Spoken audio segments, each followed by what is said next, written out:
An awareness program was organized at Khatkhati police station by the Thana level Nagrik committee to discuss Operation Sindoor, a recent counter-terror operation conducted by India targeting terror hideouts across the border in Pakistan.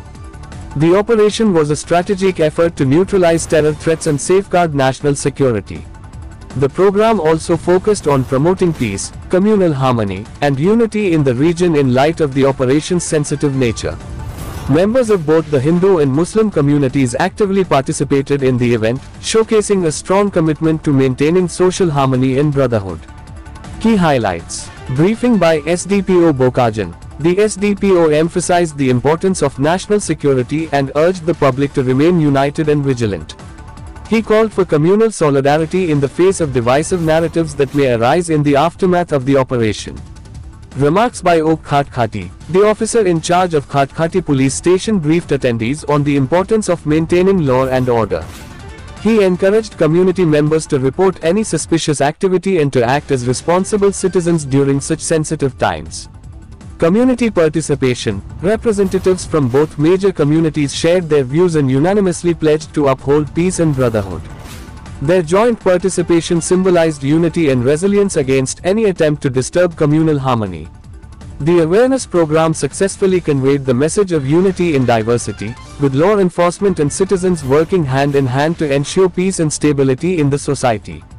Conclusion. The event reinforced the collective resolve of the people of Khatkhati to stand together as one community. It also highlighted the crucial role of civil society and law enforcement in maintaining harmony during times of national action and heightened public apathy.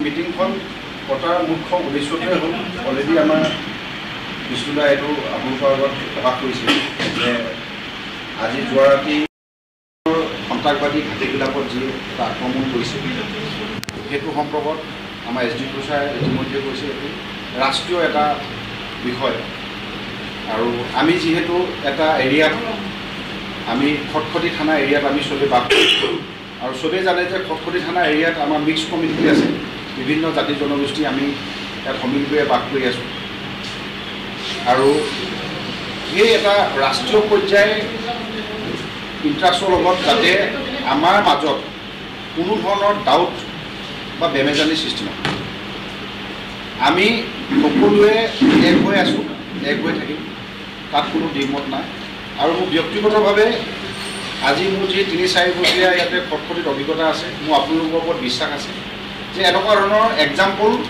খটখটি পা নাযায় এক্সাম্পলটো এনেকুৱা ধৰণৰ যাতে ৰাষ্ট্ৰ বিৰোধ ভাৰত বিৰোধ ভাৰতীয় সাৰ্বভৌমত্ব বিৰোধ তেনেকুৱা ধৰণৰ মন্তব্য পোষ্ট যাতে নাযায় এতিয়া মই এটা কথা আপোনালোকক কৈ থওঁ যে ইণ্ডিয়ান আৰ্মি ফালৰ পৰা এটা বিবৃতি জাৰি কৰিছে কোনো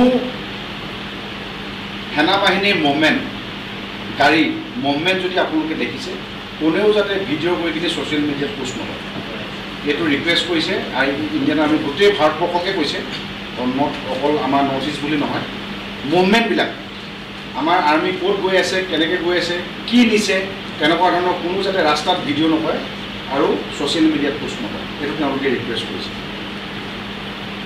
মোৰ আশা আপোনালোকৰ ওপৰত আমাৰ এনেকুৱা ধৰণৰ ইয়াত এক্সাম্পল নহয় আমি মুছলিম সম্প্ৰদায়ৰ মানুহখিনিৰ লগতো আমি সদায় এক হৈ আছোঁ আৰু যদি আপোনালোকৰ আমাৰ